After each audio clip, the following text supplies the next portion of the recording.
Welcome to the Grimfrost Podcast.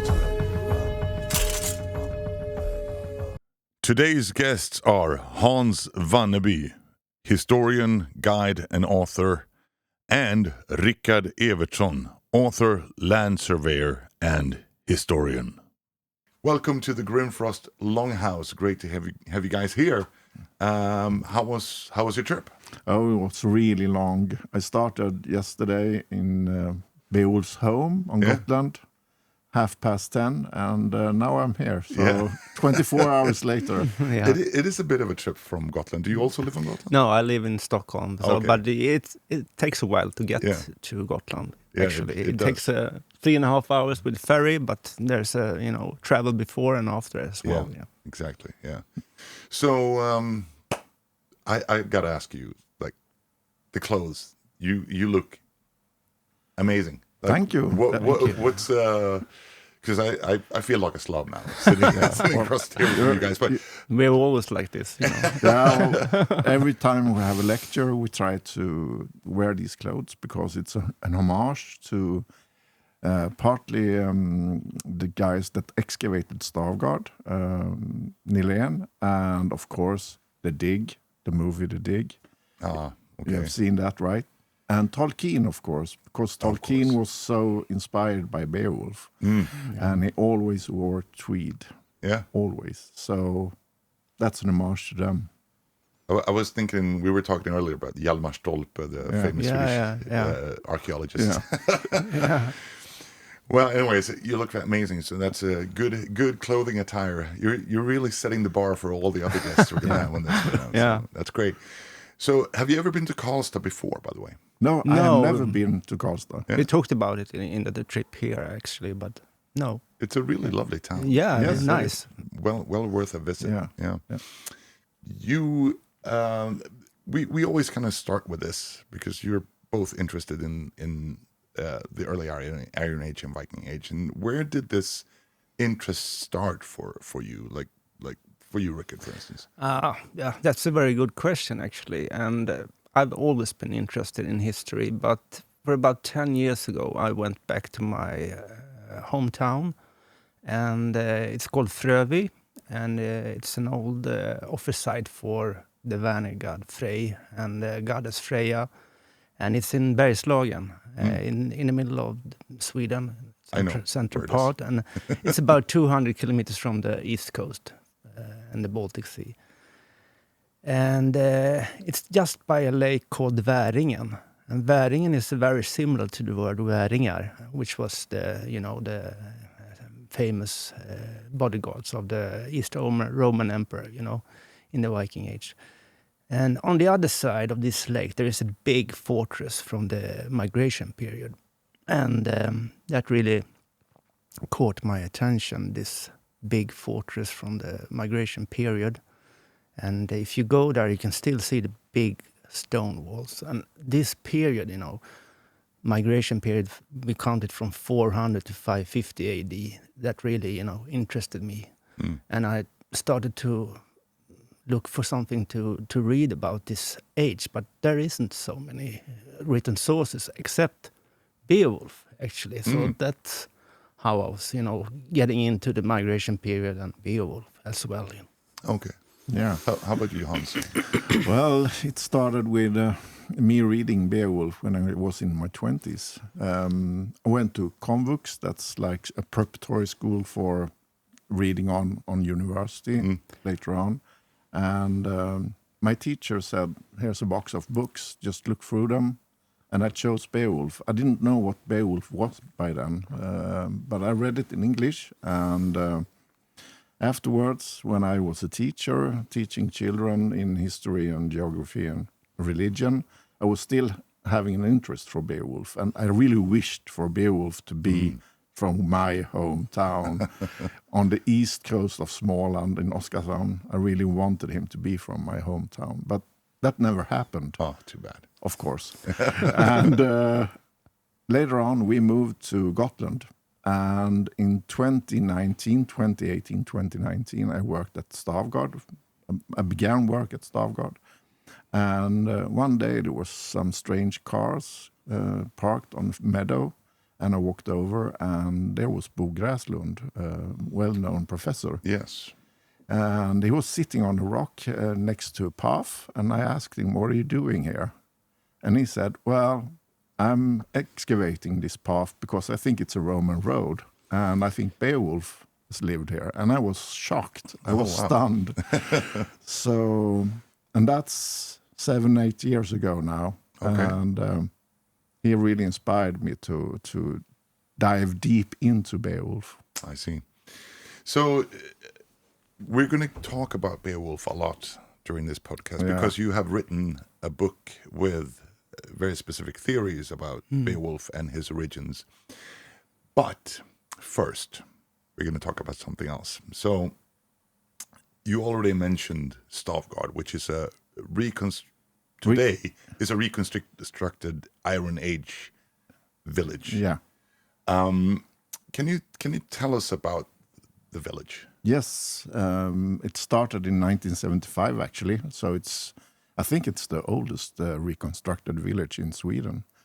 And it started when a group of children found a large silver hoard.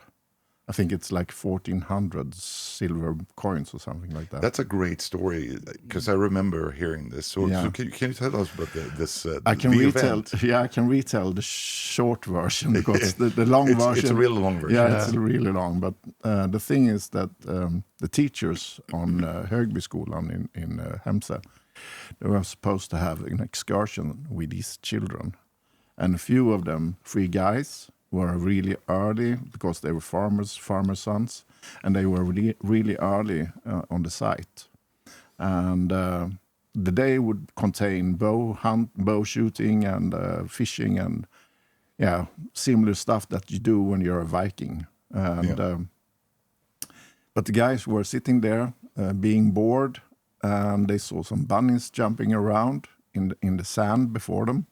And they decided to hunt the rabbits and perhaps eat them later on the same evening because they were sleeping over, of course. And they were hunting the rabbits, and suddenly one of them dove into a hole. One of the rabbits dove into a hole, and one of the guys dived after the rabbit, trying to get it. Okay. And he puts his hand into the hole, and when he pulls out his hand, it wasn't a rabbit. No, it wasn't a rabbit. It was silver on the ground.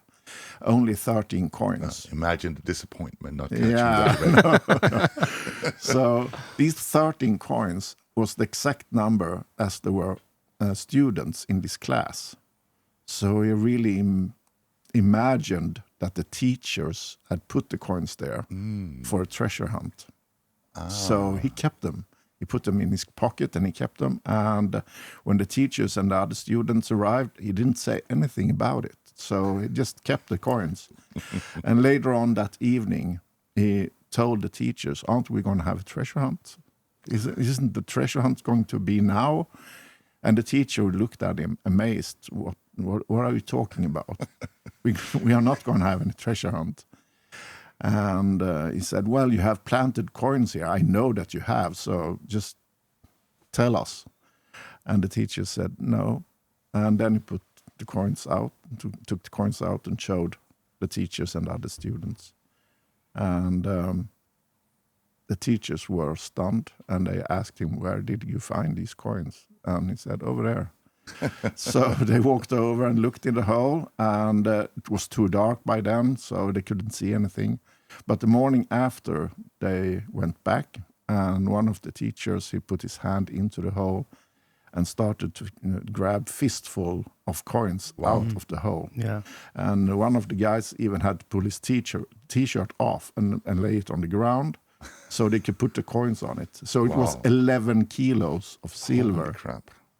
Wow. That was the biggest treasure on Gotland by then. But well, they find treasure on Gotland. Yeah, all the time. Yeah. You know, 2/3 of the silver treasures ever found in Sweden has been found on Gotland. Yeah, I actually didn't know that. That's crazy. It's crazy. So that's so that made this place very special. They used you get a reward for the find from the state. So they got paid. I think it was something like 11,500 crowns, but it was a lot of money by then in the 70s. So they invested this in this area and built some buildings and the land and everything. So it's 2 hectares, and you have nowadays you have a big palisade of pine logs around it, and there are, I think it's 9 buildings now. So if you count the smithy, it's 9 buildings. That's quite a large. Yeah, it's big. Village, It's big, and we have a lot of people visiting us every summer, and increasingly more and more from abroad because they want to know about Beowulf. Oh, so there we go. Yeah. So you call it an Iron Age settlement because some of the buildings are from like an earlier time than the Viking Age. Yeah. So what centuries are the buildings based on? The oldest one is from the hundreds, so from the 2nd century really, and it's a longhouse reconstructed longhouse from a model from Vallhaga in Klintehamn on Gotland. And the only thing we know about this house is that it has a granite foundation, and it's some 20 meters long and 10 meters wide. And that's the only thing we know. Then we have built upon this granite foundation, of course, and everything else is guesswork. So the roof is guesswork, everything inside the house is guesswork, but it's qualified guesswork out from what we know about this age. And on Gotland, there are still 1,800 of these ruins of granites from longhouses. Yeah. And as I said before, the largest one is 67 meters and 11 meters wide. So, and that's on Svalbard also. Close by. Yeah, really close by. Yeah. That's a massive house. Yeah, it's so big. It's so big. I think it's only Borg in Norway that's actually bigger than this house. So what would you say is the difference then from a building from, let's say, like the 500s or like even the 100s then, compared to like a Viking Age building from around the 800s? The largest difference is that this style of building actually ends abruptly in the 550s. At least at Gotland. In Gotland. And the longhouse buildings in Sweden, in Uppsala and in Uppåkra, they actually start then. So there's like, I don't know, one age stops and another one starts. And the houses on the mainland are built of wood, and the houses on Gotland are built of stone. Oh, okay. Do we know why this ended abruptly? Yeah. What theories are there? Maybe 536. We don't know, the big catastrophe in the mid-500s. They really don't know. So that's a big enigma in Gotland, actually. Yeah. Don Carlson, an archaeologist, has written a book about this. He wrote it in the 70s, I think. And it's not just one longhouse, it's all of them. They get burned up. And there are a lot of theories about this. You could say perhaps that 536 causes hunger, mass starvation, and if your neighbor has a fat cow, you want that cow, and then you burn his house down. And that's not really uncommon in the Icelandic sagas. You know that if you... But enlighten us, 536. Yeah. What happened? Do you want to take No, you can take it. Please, Rikard, come on. Yeah, it was a big, catastrophe during the 536, and actually a few years later as well. Yeah, and they think, it was eruptions from the volcanoes, but there's a new theories about maybe the cause of it was meteorites. So. But it's a common through. It's like 536 is it's a truth now, but it was a theory for 10 years ago. Maybe. Yeah, I think also actually to revisit one of our earlier podcasts when we had Henry Williams here. He talked about the Rök runestone, and Rök runestone, the Rök runestone and the story of Ragnarök connects to this catastrophe. Yes. Yeah. Even though they are talking about something that happened 300 years earlier, but they tell people to be cautious because this is going to happen again. And there are cyclical events when it comes to meteoric events that we know of, because you have meteor streams that Earth passes through all the time. So the Taurids, for instance, and I've forgotten the names of everyone. Draconids and stuff like that. So actually, we are really lucky not to have more stones popping down. It's happening every day, you know, but the most of them burns up. Yeah, you can see that, like shooting stars in the night sky. Sometimes, you know, they coming through. Yeah. So in the Baltic, the Baltic area, we have one famous crater in Salme, the island Ösel, and the date of that crater is a bit, we don't know exactly, but perhaps it's around this era also. Do you mean Kali? Yeah, Kali crater, either could be from this era or even longer back. So, but meteors are really interesting in this 536 date, Anyways, returning back to Gotland. It's which actually is, for those who are watching this and don't know what and where Gotland is, it is an island in the Baltic Sea off the coast of Sweden. And it is often mentioned in association to the Viking Age. Could you share with our viewers who don't know Gotland why Gotland was so important during this period of time?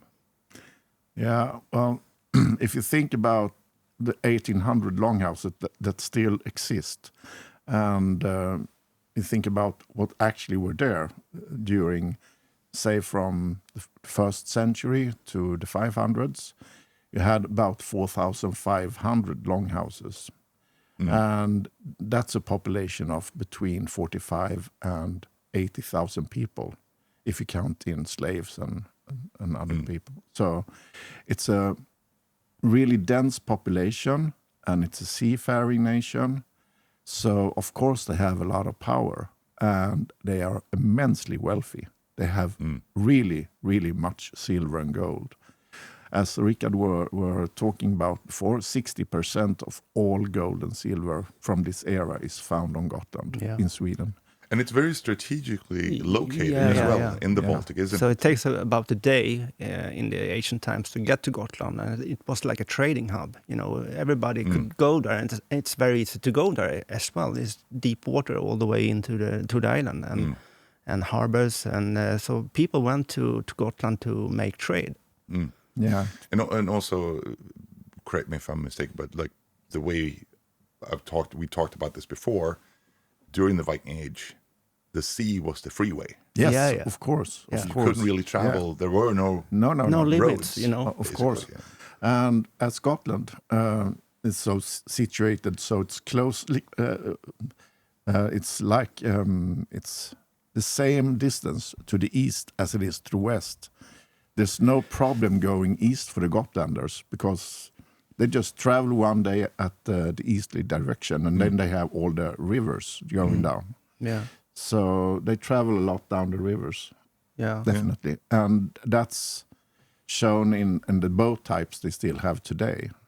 So flat-bottom boats, small flat-bottom boats. They actually had a known, like a trade city called Gutagård in Novgorod, but that's later on actually. It's in the end of the Viking Age and in the beginning of the Middle Age. The Gotlanders themselves also, went away for trading and stuff like that. Yeah. But Gotland was also like very important for trading after the Viking Age. Obviously, when the Hansa became the financial and political power in Europe. The main purpose for Valdemar Atterdag's invasion in 1361, and he really plundered the countryside for 3 months after the invasion. So, and then it became Danish, of course, and was Danish until 1645. Yeah. So Gotland was like an own country a really, really long time. Until Valdemar Atterdag invaded it, it was in principle its own country. So. Well, Gotland is a beautiful place, and we could spend a lot of time talking about just Gotland, the island, and the history. But let's get down to business, or should I say Beowulf? Because that's why you guys are here. First off, Rikard, who is Beowulf, and what's the source of Beowulf? Oh, that's a good question. Beowulf, he is a hero that lived during the 500s, and we think he died 536 maybe, or maybe 550. And maybe you can help me out here. Yeah, he's born in 475. Ish. Yeah. We don't know exactly, so it's right in the end of the Roman era. And his father is Ecgtheow. His mother's name we don't know. Ecgtheow is probably from kin in Uppsala, a family from Uppsala, the Vägmundings. So somewhere around that area.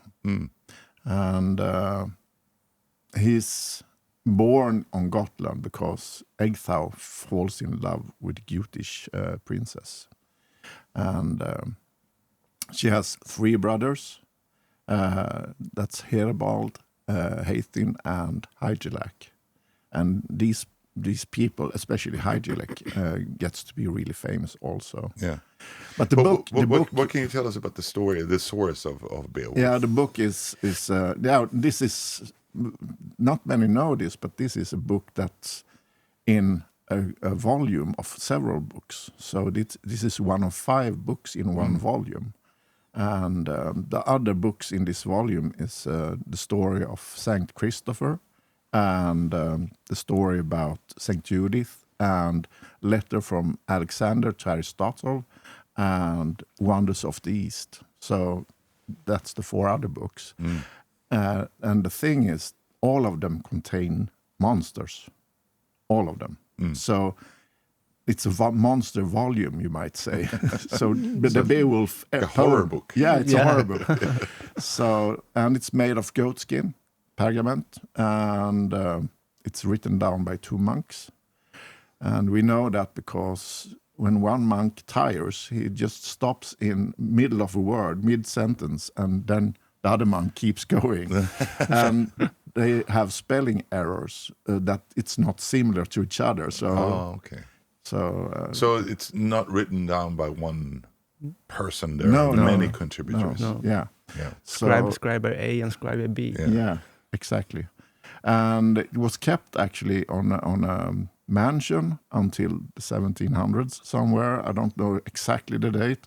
Yeah. But this mansion burned to the ground, and the mansion was called Ashburn. So it's not good to keep books on Ashburn. No, of course not. But what can you tell us about the story itself? Like in short. Yeah, the shortest version. Yeah, you have to make it short. Yeah, well, as I said, Beowulf is born from his parents, Ecgtheow and the princess. And when he's 7, he gets to be adopted by Hrethel. We don't know why, but the father is no longer in the picture.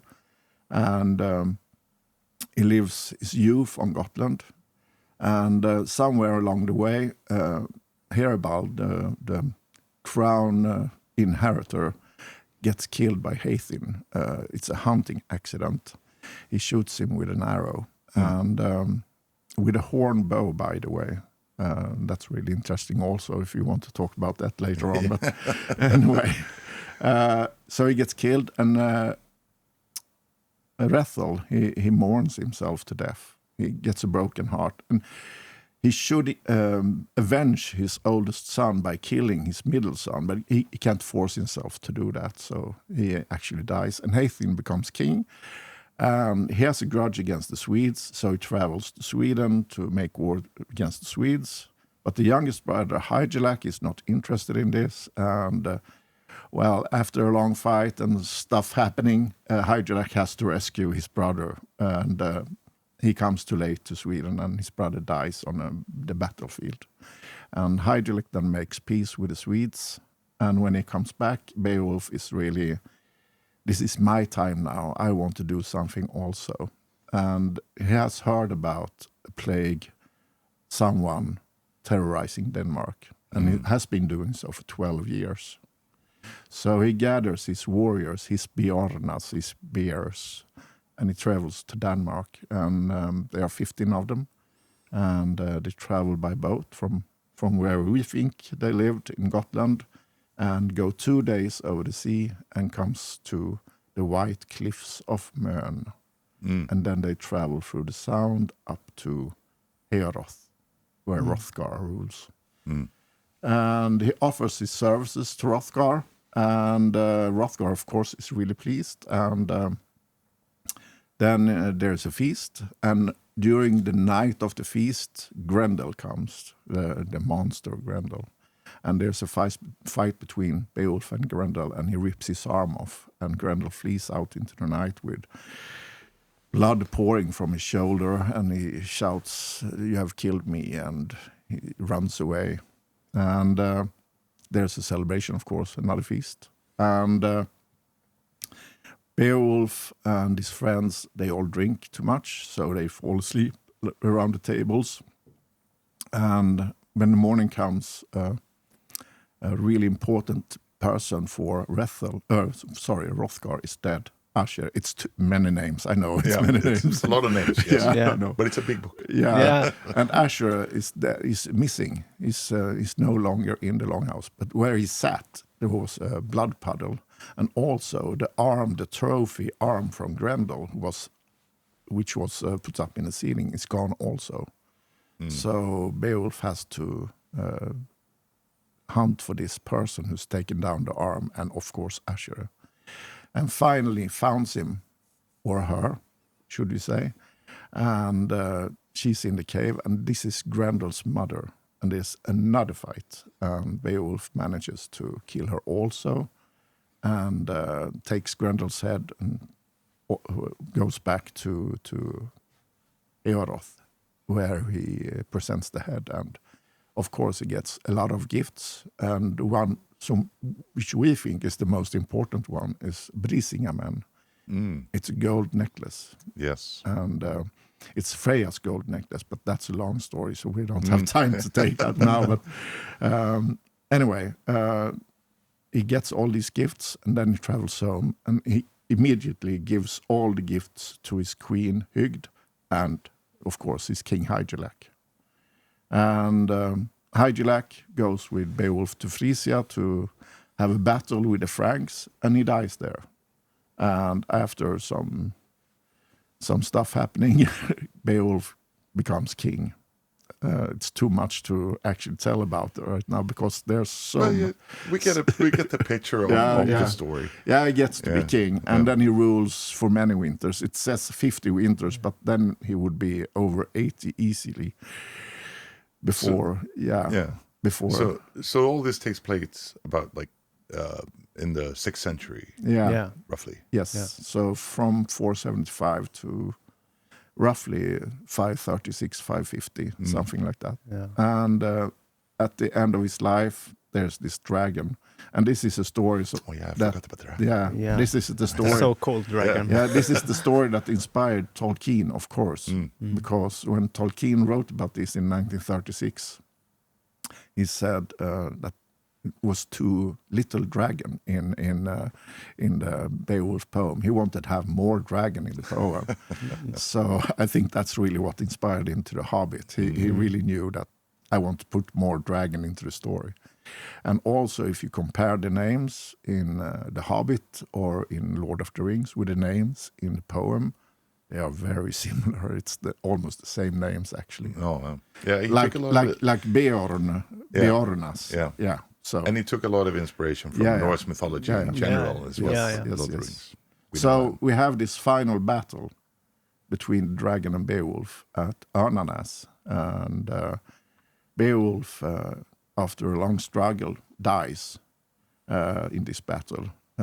He's supported by his cousin Wiglaf, and after Beowulf is dead, Wiglaf scorns the other men, telling them, "You were given gold rings and armor and swords, and you drank his mead and you drank his ale and you ate his bread, and when real dangers appears, you run," because that's exactly what they did. They ran. So all ran away, except for Wiglaf, who supported his master and king. And then Beowulf is burnt on a pyre and buried in a cairn. And this cairn should be the largest one on Gotland. And we actually found it. So You think you found it? Yeah. Let's talk about that a little bit later. yeah. What do we know about the world in which Beowulf was composed? Because obviously it's actually written down like centuries after it's supposed to be taking place. Yes. We think that the poem presented in the book form that we have now actually is a copy from an even older manuscript. And this manuscript... How do we know? We think. We don't know. We think. What's the idea behind it? The idea is that it, of course, has traveled from Gotland or Sweden. As Bo Gräslund says, it traveled from Sweden with a queen or a princess who's marrying someone like the Sutton Hoo king in England, and she brings with her a bard or someone who can tell the tales, like a poet. Yeah. Okay. So just a deflection there. Please continue. Anyway, the thing is, and that's a really important question also, because we think that pictures says more than 1,000 words. So the picture stones on Gotland are actually the first representation of the poem. And on the picture stones, we have several parts of the poem, and we think that they used these picture stones as an aid, like a comic book, sort of. And we can talk about that a little bit later. Yeah. I want to stick to like the world of Beowulf, so people understand where it comes from, like how it was a very developed. violent world, and because we found over 100 fortresses on Gotland, so this time era, the migration period, was very violent, and people had to migrate. That's why the name of it. So we have the largest collection of ring swords on Gotland, and the ring sword, as you know, is founded on the basis of the Sparta, the Roman cavalry sword.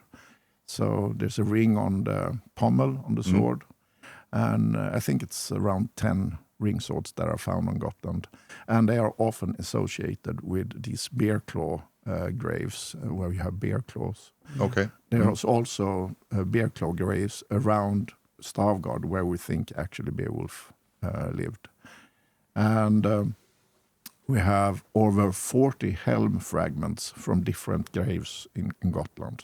So this notion that helmets were a novel thing, that they didn't really exist, that's really wrong, because almost every grave that has been excavated that is a warrior grave has a fragment of eyebrow or something else that's connected to helmets. Okay. And there was also a lot of, big rings. They were ring givers. The chieftains and the kings, they were called ring givers or ring breakers during this time.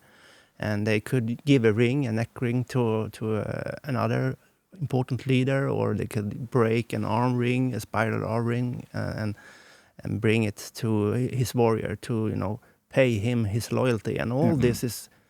We have the rings on Gotland, and it's also in the poem. They are ring givers are talking about this. And of course, the domestic life you have, it's more like a mafia society, because you have the chieftain and his warriors, and they have the violence capital, of course, and then you have the slaves. And if you're capable, you have to understand this era, because if you're capable to the violence they are capable to, why would they work on the field? Why would they till at the earth when you can have slaves doing that for you? Yeah. So how much of Beowulf reflects real historical events versus myth, would you say? Well, the most known one, you can take that one, about Hygelac. You mean the name Hygelac? Yeah. Okay. Yeah, it's a long story, but you know. Maybe we can start. Hygelac. Yeah, we found his name actually. I found an old harbor close to this King's Hall, this big long house, and this harbor is really big. It's 600 meters long and it's up on land. And I found it because I'm a land surveyor. I used the aerial photos and satellite photos, and there was 2 big roads going down to the Baltic Sea, and they just ended. So I thought, okay, this is weird. Maybe there's an old harbor here somewhere. So I tried to find it, and I did on the photos, on the aerial photos.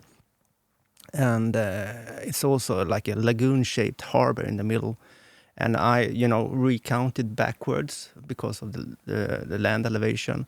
And it should be like 1,500 to 2,000 years old. So this is registered now in Gotland. And I noticed there was an abandoned site just beside the harbor, and the harbor is in a forest, a beach forest. So it's not obvious. It's beside the modern harbor that is longer near the ocean. So I noticed this, abandoned site that called Huglepsgard. And you can trace it back to the 1500s. And then Hans phoned me up and said to me, "What about Huglepsgard?" He said to me, "Yeah, what about it?"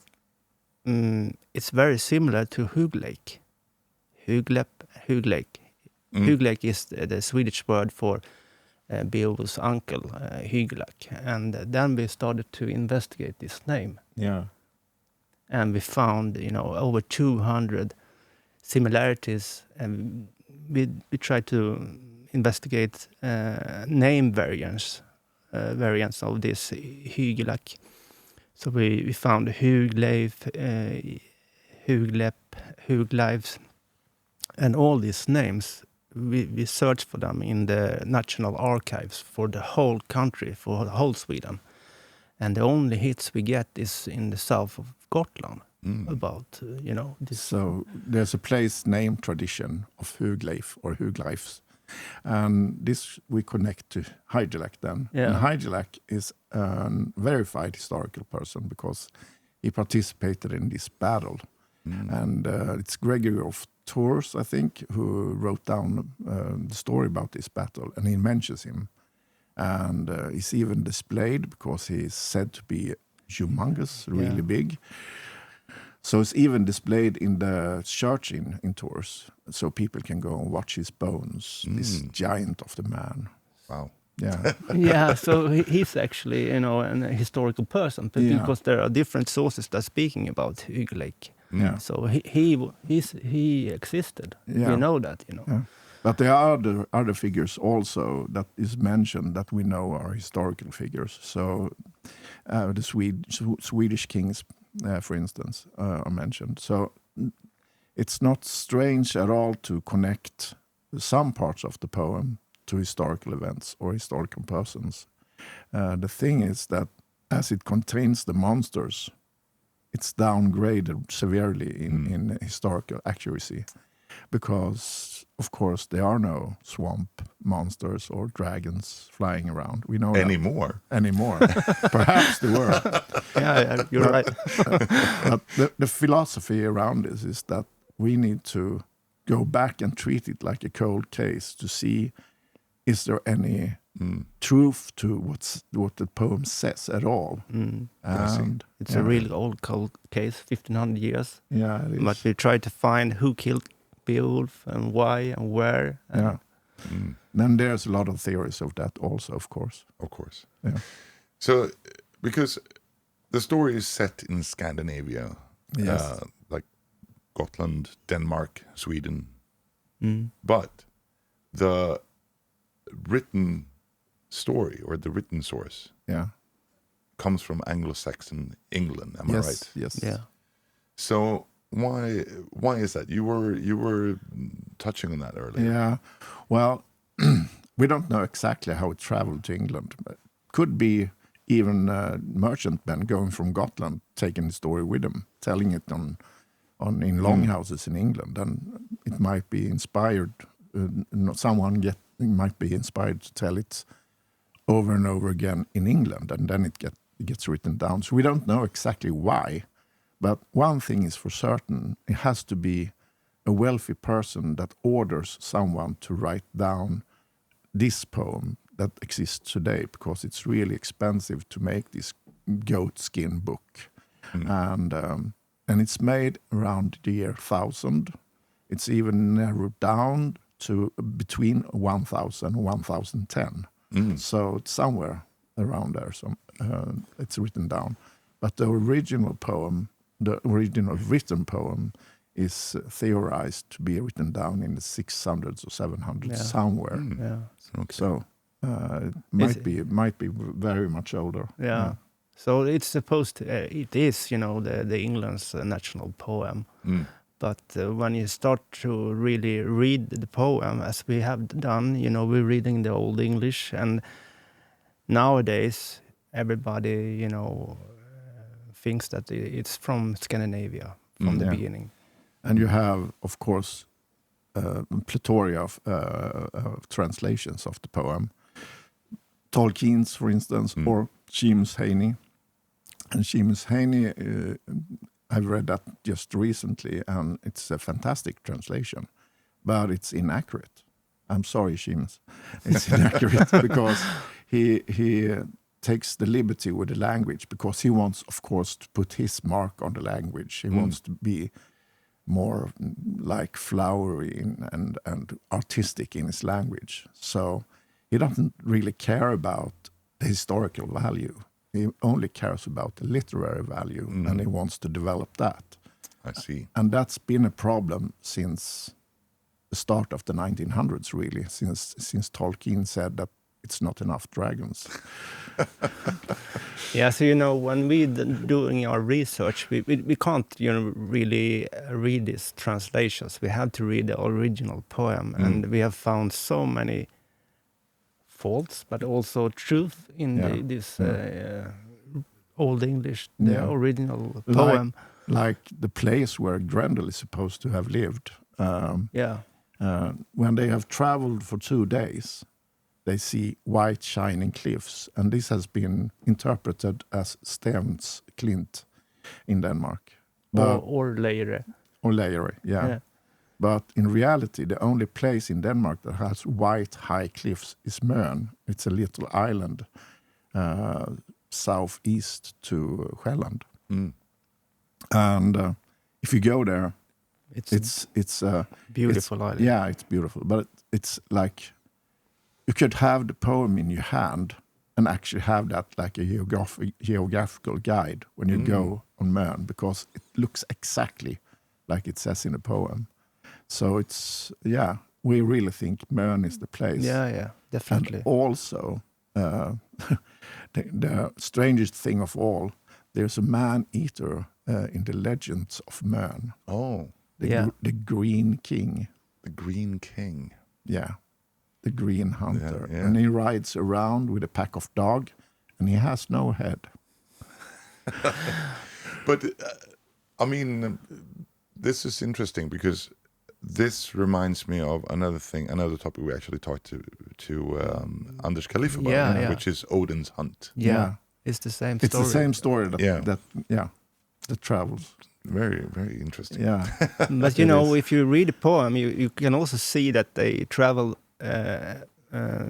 over the sea 2 days, and then they go Sundliden, as it says in the poem, which means they have to pass sound yeah. or a straight water to get to Hrothgar's. No, sorry, the Meadhall Heorot.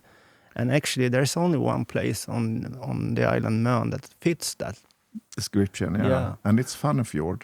And Fannefjord is an old trading place and also contains Denmark's largest grave, the Green Hall.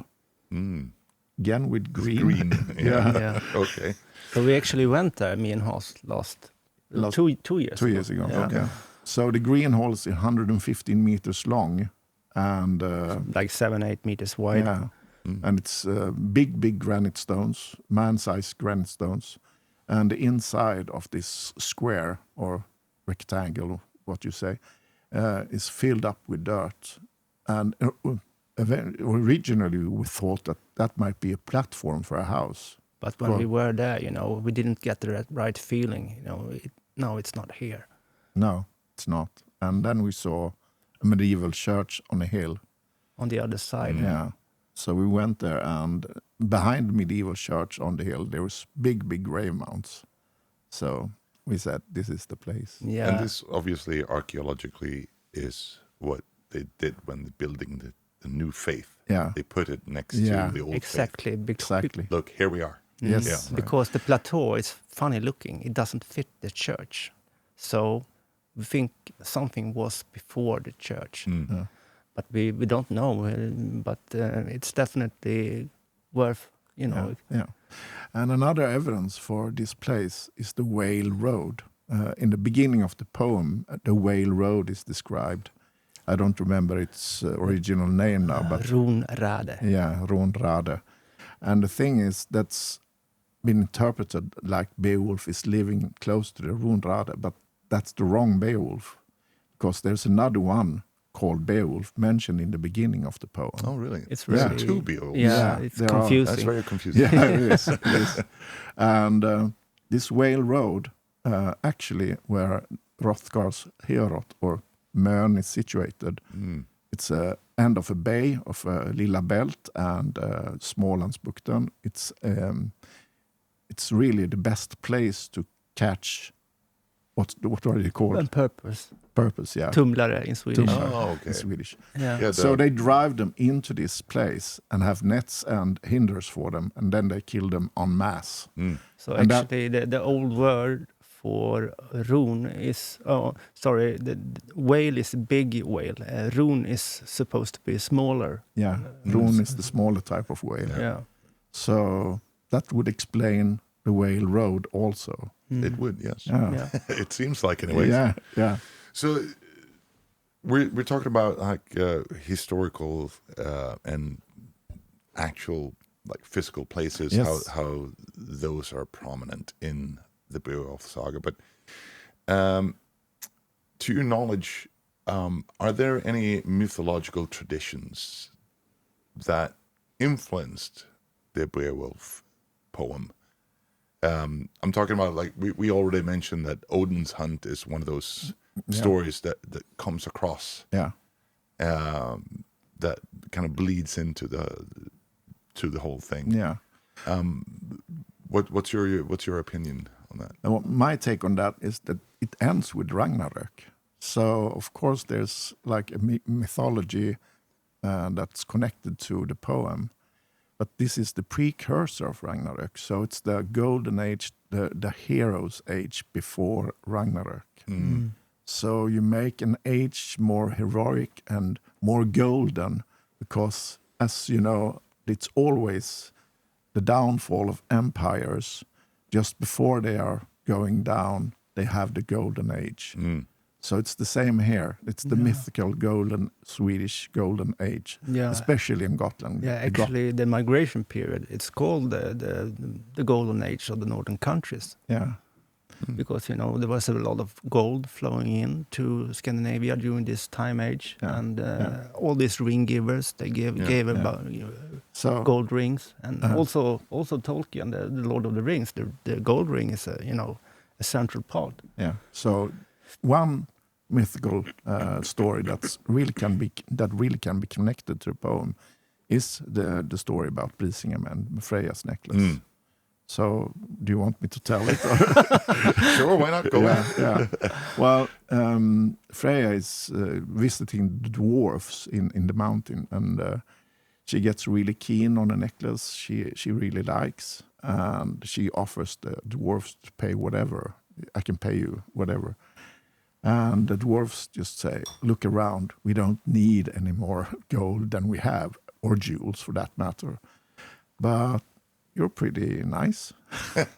So if you offer up yourself, we can consider giving you the necklace. And she does. She gives up herself for 3 nights, 1 night each with these dwarfs.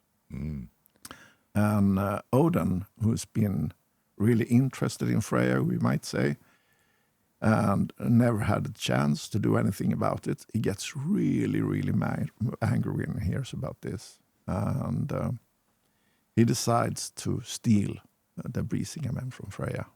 And of course he sends Loki to do it. And Loki transforms himself to a snake and wriggles into a bedroom and steals the Brisingamen, and then he flees. And Freya, she summons Heimdallr when she awakes and notices that the necklace is gone. And Heimdallr hunts after Loki. And Loki, I think it's a pike he transforms into. And Heimdallr is transformed into salmon, lax. And they swim over the ocean, and they end up in Kappelshamnsvik in Gotland, of course. And then they ran over Gotland to the Singastein, and at the Singastein they have a battle. And of course Heimdallr wins, and he gives back the Brisingamen to Freya. And she decides this has to be hidden, because it's too valuable to disappear again. And she gives it to Wealhtheow, the queen of Hrothgar. But she wasn't queen by then. She was just young and really a seeress, a Vala, a vulva. Yeah. So she gets the Brisingamen, and then she gives it to Beowulf as a reward, and Beowulf gives it to Hygd as an offering to Hygd.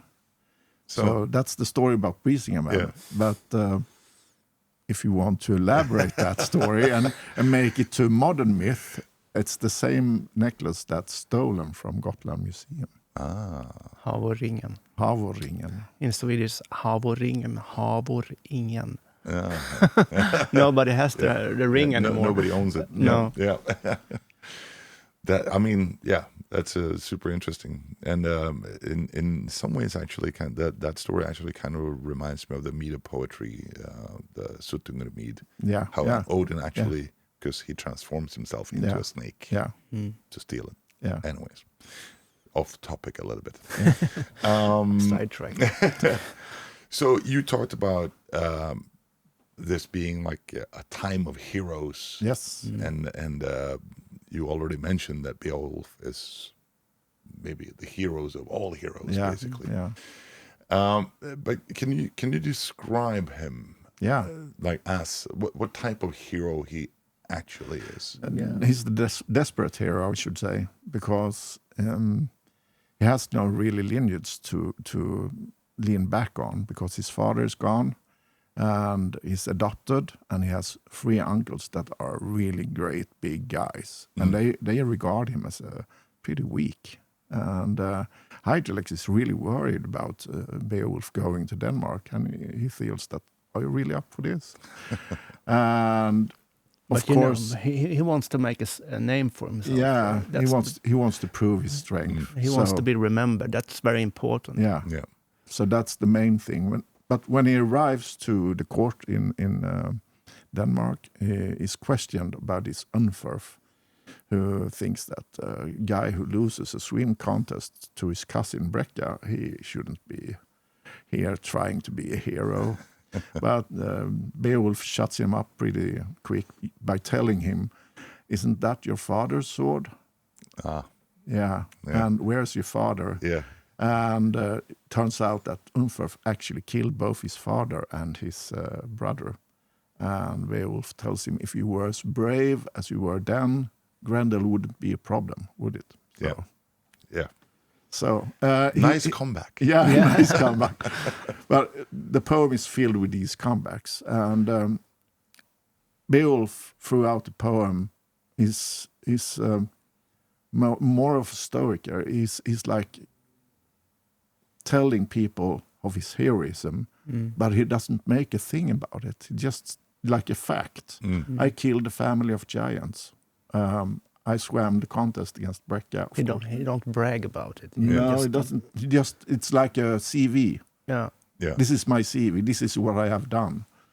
But the most important thing is to be remembered, and surely he's remembered. But at the end of his life, he's lying really mortally wounded, talking to Wiglaf about his life, and the only sorrow he has is that he has no son. He has no one to leave his kingdom to. And he talks about his life, how he has always been in the service of people. He's always been in the service of people, and he has always protected the people. And now he's rewarded with nothing, really, but death, because he's dying. And he orders Wiglaf to plunder the dragon's lair so he can see at least what he have won. So, and when he sees this, he's satisfied. I can die like a rich man now. And that's important, obviously. But the thing is, he tells Wiglaf, I want to be buried where everyone can see me. His last wish. That's so important to him. So he tells him that I want to be buried high up on Runesnäs, on the hill, so seafarers can see me when they are arriving to Gotland. So that's his last wish, actually. Yeah, it is. So why do you think Beowulf has remained such an influential story for over 1,000 years, like 1,500 years? 1,500 years. Yeah, well, it resonates with adventurism in boys, doesn't it?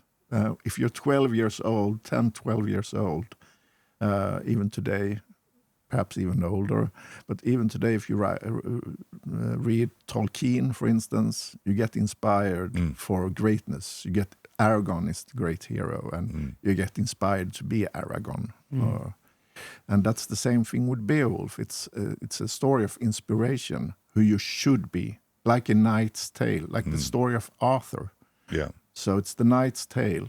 You need to be the protector of people and protector of queens, of course. He's the protector of Hygd, because when Hygelec dies and she loses her son Headred, she's alone, and Beowulf marries her, and she becomes his queen. We don't know that, so don't put that in the pod. But he's not the evil hero. He's a good guy. Yeah, she asks him to be king, so we think actually that he takes her as wife also. That would be a good thing. To do. It's an idea that might be. So yeah. Let's say it's a theory. Yeah. All right. So because I was thinking about this, the influential thing, and we already kind of touched upon this, but it's influenced a lot of stories over the centuries. But before we started this podcast, we talked about the book Eaters of the Dead and the movie The 13th Warrior. Well, the movie is based on that book, which is heavily influenced by the Beowulf poem. So what is it, do you think, that makes this poem so attractive? Like you talked about the heroes in the journey, but there has to be something else that resonates so much with the modern person that it still is such an influential and important story. I don't know. Maybe because it could be truth. the whole poem could be truth, because they are mentioning these Swedish kings and also places in what we think in Gotland and also in Denmark. So it's a bit, it's about, it's the truth in the sagas. There's a big part that actually could be true. Yeah, well, I think with the risk of sounding strange, it's like a memory coming back to you. So when you read it, you recognize it, even though you haven't lived it, but you still recognize it. You can still feel what he feels. You can still know what he knows. And somehow this inspiration of greatness is something you want to identify with. So, Well, I mean, it's to me it sounds very Jungian. Yeah. With the collective consciousness and collective memory and all that. Yeah. Yeah. So I think it's Interesting thought. Yeah, I think it's that direction you need to go if you want to understand why we today feel it so fascinating. And you talked about movies, The 13th Warrior. We have at least 12 other movies about Beowulf. The one with Gerard Butler, for instance. Haven't you seen it? Which one's that? That's called Beowulf. Oh, okay, yeah. But actually, I was thinking about Grendel. No. Grendel is another one. The 13th Warrior maybe is the best one. I think so. Yeah, definitely. But that's right. Yeah, Beowulf. Yeah. The Gerard Butler movie was a catastrophe because it was bad weather and they had no logistics. People who had ammonia and they starved even. And the ship sank that they should use on the set. So it wasn't wet enough. So it was a dry ship, so it sank. Yeah, but it's actually a good question you asked us about the Beowulf poem. But it's popular. They have translated it to 38 different languages, I think, and it's huge, but not so huge here in Sweden. No, which is odd because it takes place in Sweden. Yes. Or Yeah. a large part of it. that's really odd. Yeah. But I have a theory about that also, of course. Well, let's save that for another pod, because I want to move on now to your book, which I have here, which you very graciously sent to me. The Home of Beowulf, with this lovely swirl graphics which is from a Gotland picture stone. G268. Yeah. So how did this project come about? Yeah, That's a long story. It's your turn now. But I was looking at this, this television show 2019 in Vetenskapens Värld about this professor Bo Gräslund and his research. And then I was, he was talking about his book and this documentary. You can still see it on SVT. Actually, it's called Truth in the Sagas, Sanningen I sagorna. And he explained, there are so many places on Gotland that correlates to the poem. But he couldn't really point out where Beowulf was buried. He pinpointed. So that sparked my interest because I'm a land surveyor. So maybe I can find this nest, So that how it started for me, and then I investigated it, and I had to count with the the isostatic rebound or post-glacial rebound. The ice sheet for several 1,000 years pressed down the ground, and then it melted away, and the ground rises, and in that way I could calculate. I had to press down the ground again to see how it looked like 1,500 years ago, and then I could really find this nest. So I did, and then I, looked at if there was a burial site on this old nest, and there was, like a big cairn. So then I phoned up Bo Gräslund and told him, I think I found Runes nest and the burial site. Oh, really? So I went up to Uppsala and met him, and I explained everything to him. And yeah, maybe you're right. So I connect you with an archaeologist on the island, and you can have a look. Go and have a look. So we did, and we went up to this cairn, which we now called Raun, cairn Raun, because it didn't have any name, and Raun means stones. So I went up to this place, and we went around this cairn, and suddenly we see like a shoe horse-shaped construction sticking out from the cairn, and it's quite big. It's 17 meters long and 12 meters wide, and in the middle there's a circle with stones, and the ground is darker than the ground outside. So then I recall the poem, and it's because the poem is quite detailed on this burial, and it says that Beowulf was burned on the pyre, the inner circle, and then they built a wall around it. So this is exactly how it looks like in front of me. And I'm standing on an old ness on top of a hill, exactly how it should look.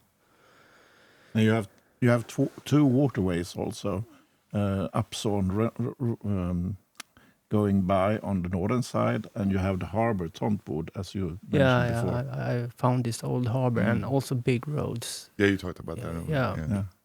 And anyway, and then I found more places, but then I thought, I'm alone with all this. There must be someone on the island that also are interested in the poem. So I gave him a call.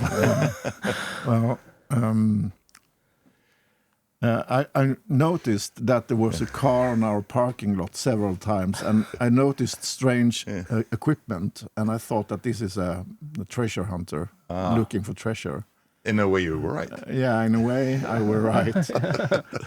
But Bo Gräslund is also my inspiration, of course. So when I met him sitting on that stone, I started my academic work about Beowulf, because I deep dived into everything I could read about him online on Beowulf, and of course books.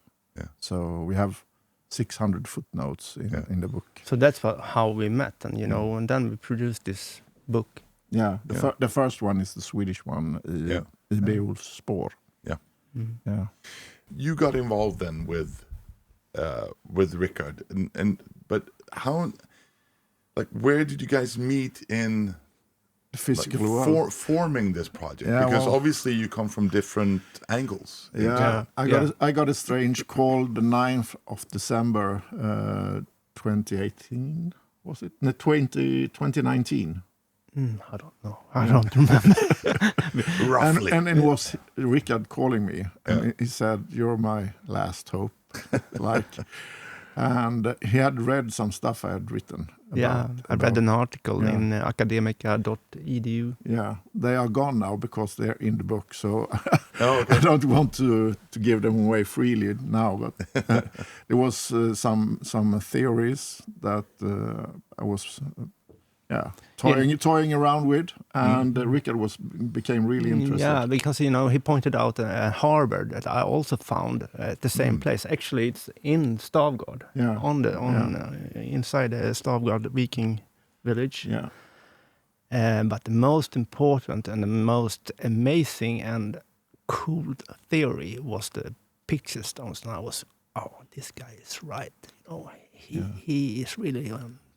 On the money. Yeah.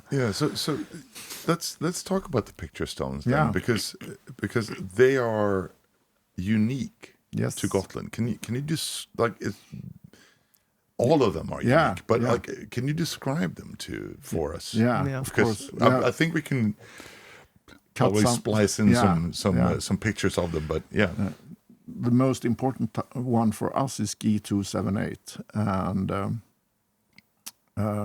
as every picture stone on Gotland, we think it tells a story. Because 268, you mean? 268, yeah. Didn't I say that? 7. Okay. Sorry. 6-7. Yeah. Well, anyway, that's my birth date, so that's probably why. Oh, okay. Anyway, we were exploring these picture stones, and it hit me because the Viking stones really tell a story, right? You can see on the 700s and 800s and 900 stones that they are really telling a story. There's a story there. Yeah. And I thought, there has to be a story even in the 500 stones from the 500s. Why wouldn't it be? So what's the story? And I was thinking about this long before I was thinking about Beowulf. I did this every time I went to Gotland. I'm from the mainland, from the beginning. So every time I went to Gotland, I was standing in front of these picture stones thinking about, what the hell is this? I was looking at the swirl, and there are numerous of stones with swirls on them. And I was looking at these swirls thinking, it might be a calendar. It might be something portraying the sun, or it might be... But I couldn't connect this to the dragons and the boat in the bottom of the picture stones. Not everyone has the boat, but almost everyone has the dragons and the swirl. And when I heard about Beowulf and Bo Gräslund and his theory about Beowulf coming from Gotland, it was so obvious, so really obvious, because there are two warriors of many of these stones, and both warriors are fighting a dragon. So on the picture stones, it seems like these two warriors fighting this swirl in the over them, you know. Yeah. Oh, so both the swirl and the dragon, actually, because there are in G268. Sorry. Yeah, it's okay. There is a fight between a dragon and two horsemen. Yeah. And on other stones, they're actually missing the dragon and just fighting the swirl. The swirl, yeah.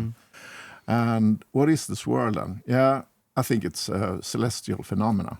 Either it's the obscured sun because of 536 and the volcanic eruptions, or it's actually a comet, like the comet on the Bayeux tapestry, the comet of 1066, which is Halley's comet, I think. Yeah.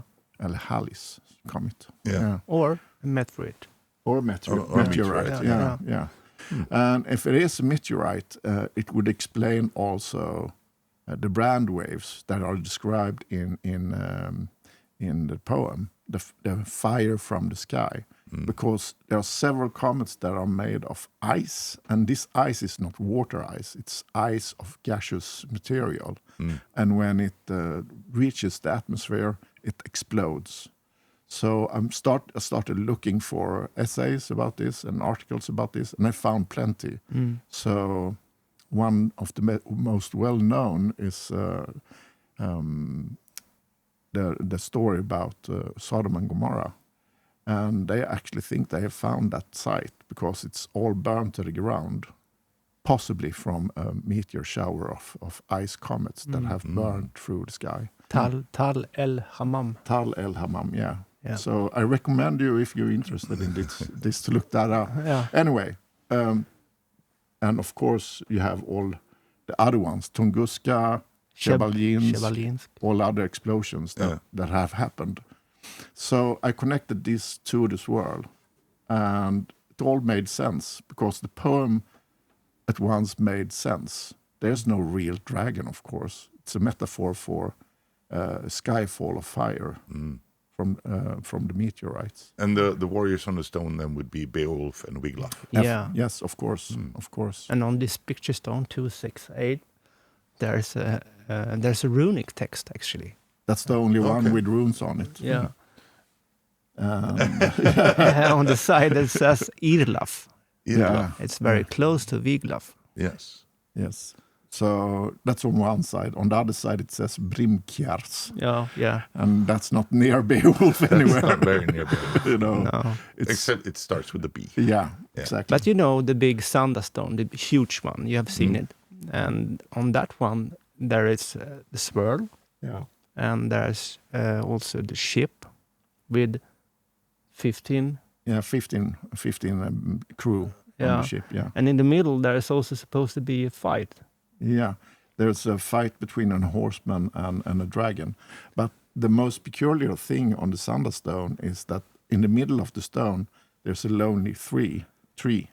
And this tree has been hypothesized that it's what's called the tree of life, the tree... Yggdrasil. Yggdrasil, yeah, thank you. my brain.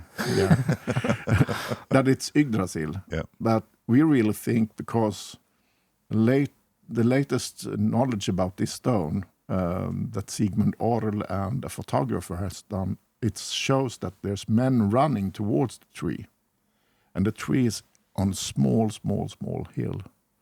And perhaps it's actually directly from the poem, because Beowulf's men desert him and run to the forest.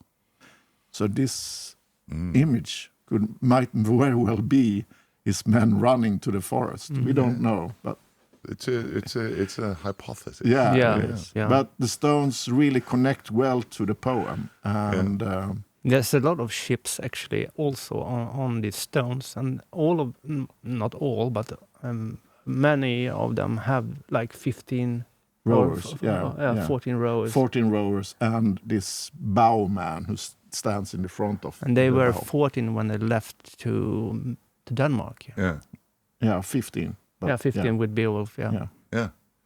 That's some very compelling stuff there. Yeah. But so, can you describe the theory for us? Like, what led you? What evidence have you found that kind of led you to write this book? Because obviously, well, you can find a cairn anywhere. Yeah. You can find picture stones. I mean, it's interpretations, but there has to be something. Is there something more tangible? Yeah, there is. There is a lot. I can tell you what I think maybe is the most important one, and it's in the poem. It's like a consensus that the Sveonas are the Swedish people, the Svear, and they live by the Mälar Lake region called Svealand, and they live up in Uppsala, the kings. And in the poem, it says that they fight the Geats, which we think is the Gotlandish people. Okay. And why not? Why do you think that? When like the most traditional is that they are. I'll come to that now. Okay. sorry. Because they fight each other several wars, and they have to travel over wide waters, over vid vater. Or offer häfo to reach each other. And the only place that you have to go over wide waters is Gotland, close to Svealand. So that makes sense, and it's I think it's very good evidence, solid evidence, and they the Gutish people also have to travel over wide waters to get to the Swedish people, of course. So. Yeah, but on all other countries around the Baltic Sea, you can travel by the coastline. You don't have to travel over water to get there, That's true. Yeah. But we also have all the geographical name places. Yeah. You have the sea wall close to the hall. Yeah. And you have Bergen, the place where Beowulf embarks on his ship. It's below Bergen, and we have that exactly where it should be. Yeah. And we have this famous line, 211, Bat unter Björke, Björnas gevere on Stefan Stigon, which means boat under Burjan. We have a place called Burjan.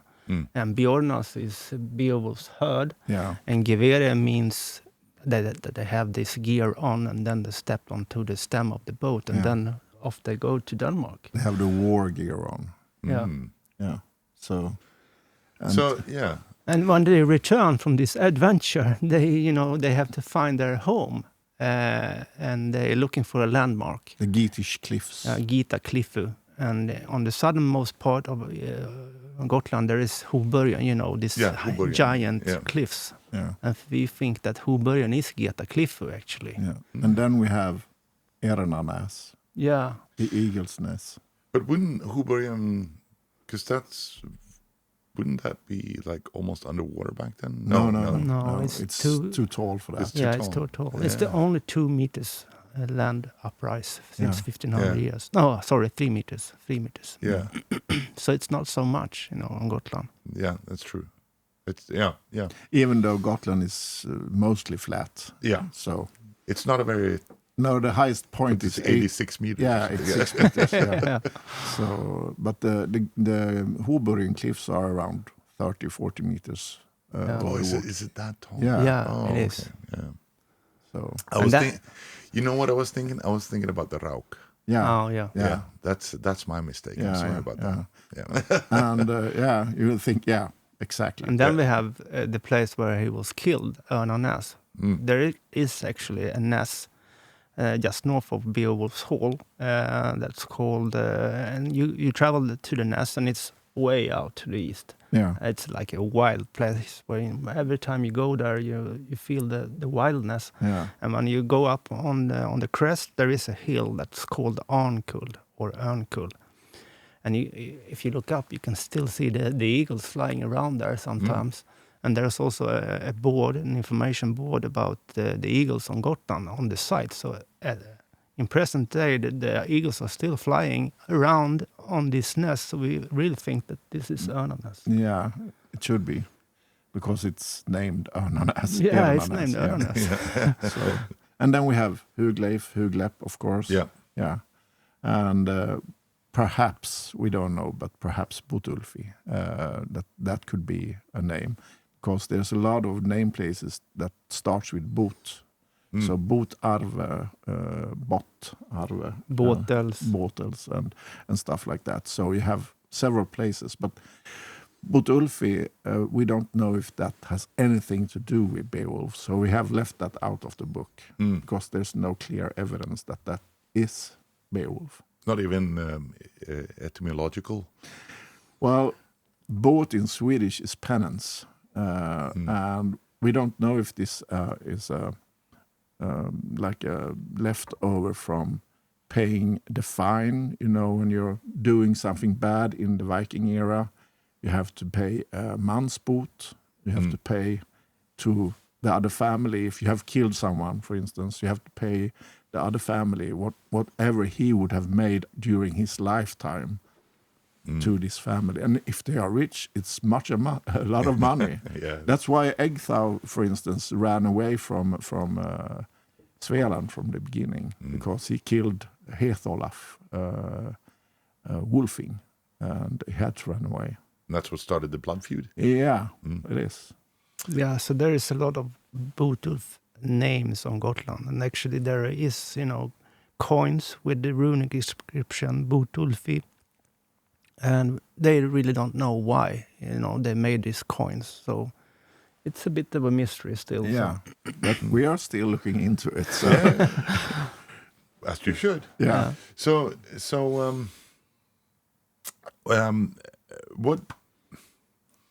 what can you say how would you say that Gotland's historical culture aligns with the warrior society of the poem? Yeah, definitely. Let's make a comparison, because we have, I think it's 1,400 cairns on Gotland. 400 of these cairns are the size of or bigger than Suttonhoo. 400. And let that sink in.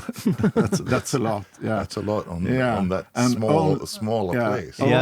Only in the area where Beowulf is supposed to have lived, we have 40 cairns that are this size, Suttonhoo size or bigger, and the largest one is still 50 meters in diameter. So it's big, and all of them are made of stone. They are cairns. Yeah, they're made of stone. So it's so much work. Yeah, maybe we have to mention Vedregetas. Yeah, you can mention. Yeah, scholars before us and professor, they mean that Beowulf's people in the poem they are mentioned. The name of them are the Vedregetas or the Vedras, and. They claim that Veder means ram, which is vädur in Swedish. And a long time ago, Gotland was divided into 3 different parts. The northern part had a tree on its spanner. We think it's a pine tree. And the middle part had a horse on its flag. And we still have wild horses on Gotland, semi-wild horses. The Rus. Yeah, the Gotlands Rus. It's actually called Gotlandic in English. Yeah. And then on the south part, there was a ram, a vädur in the flag. And Gotland has still this vädur in the national flag. So the scholars claims that Vedrigetas means it's the same as Vädergutar. Yeah. The people of the ram. Yeah, the people of the ram. And the ram has been around for since the Bronze Age. And the ram is even on the flag of Gotland. Yeah. It is. And it's still a symbol of Gotland. Yeah, and it's still very important as well. But on it's Gotland. been converted now to the lamb symbol, like the Christ lamb symbol. Yeah. So you have that. That's I must say that you make a very compelling case for Gotland being the home of Beowulf. But we also read. I have to say this. 200 years ago, there was a guy in Denmark called Grundtvig, and he was a pioneer. Claiming that the poem has to do something with Gotland, Scandinavia, and he claimed already 200 years ago that Beowulf's home is probably Gotland. Yeah. And there was no, debate at that time. The first scholars talking about Beowulf talked about Beowulf like it was an historical fact. And that ended really in the beginning of the 1900s. Yeah. 1936, when Tolkien had Well, it's not completely Tolkien's fault, No. but somewhere around there it ended. So after that, it was only regarded as a work of literature. Yes. So. But which is obviously is as well. It is. But it I is. mean, as many legends of the early days, when you look at mythology and also the Icelandic sagas, there are phenomenal tall tales, but you can actually look at the mythological aspects and the legends and see that there are historical I think the correlations everywhere. I think the misconception is that back then they had writers sitting, thinking out stories, and then they wrote them down. Of course, they looked around. What's the reality like? And that's an interesting story. I should tell that story. So of course it got inspired by its surrounding. And we don't say that the poem is literal. You shouldn't take it completely literal At face value. Of course, exactly. No. Yeah. But there's gold corn in it. Yeah. Grains of gold in there. Grains of gold in it, and you really need to take care of those. Yeah. But let's, for argument's sake, say that this theory is completely accurate. It is. 100%. Because I think you do make a very compelling case for it. Yeah. But let's say that this is fact now. Yeah. How do you think it changes our understanding of the poem? I don't think it's going to change that much, actually, because in Sweden, Beowulf still is fairly unknown. And in the rest of the world, the English-speaking world, where the poem is really important, it's still a national poem for the English, and they don't want to release it to us. Never, never. It's not gonna happen. They will keep it close to their heart, and I'm sorry to say. So do you think that your theory is challenging? Not the literature, no. But do you think your theory challenges or builds on the scholarship then? It builds on the scholarship, but I think the problem is, or could be, I would say, that somehow we are making the poem more Swedish through this book, because if it becomes historical fact, then we can claim it, if you understand what I mean. I get you. Yeah. But then again, I guess it does have a connection to England, because that's where it was written of course. down. Yeah, and we are really thankful that they wrote it down. Yeah. Well, yeah. It explains our picture stones. So thank you. Yeah. Yeah. So now you already touched a little bit on this, but you've written this book now, explaining that Gotland could be or is It's the home of Beowulf. It's the home of Yeah, Beowulf. right. Trust me. I'm not going to argue with you too much. But will you continue your research into this? Yeah. It will never stop. It's a part of us now. We think about Beowulf every day. Yeah. So what's the next step? We have, of course, trying to dig deeper into this meteoric theory. And as there are a lot of granite stones on our island, our Gotland, that is mostly a limestone cliff. It is a limestone cliff popping up from the ocean. And we have... it's an old coral reef. But there's a lot of granite stones on the island. It's so much granite, and especially in this area. So that's why they, of course, built houses of granite and used the granite for the cairns. But why so much? So maybe we will dig somewhere, but we need money and... we have theories about that. And we won't disclose that now because that's in another book. So, and of course, we will dig deeper into the theories about Beowulf and his name. So, And another trip to Mön. We're going to Mön again and trying to shake some life into the archaeologists in Denmark. Could be hard with that Danish breakfast. I'm not going to say more than that. No.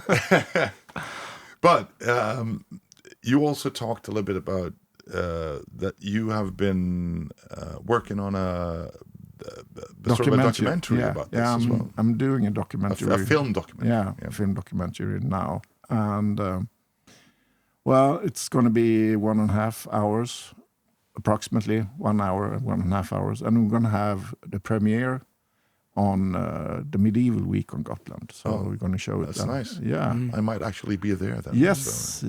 You're so welcome. And it's going to be partly about our journey, but mostly it's to educate Swedish people about Beowulf, so they might understand why we have chosen to lift us up this hero and talk about him again.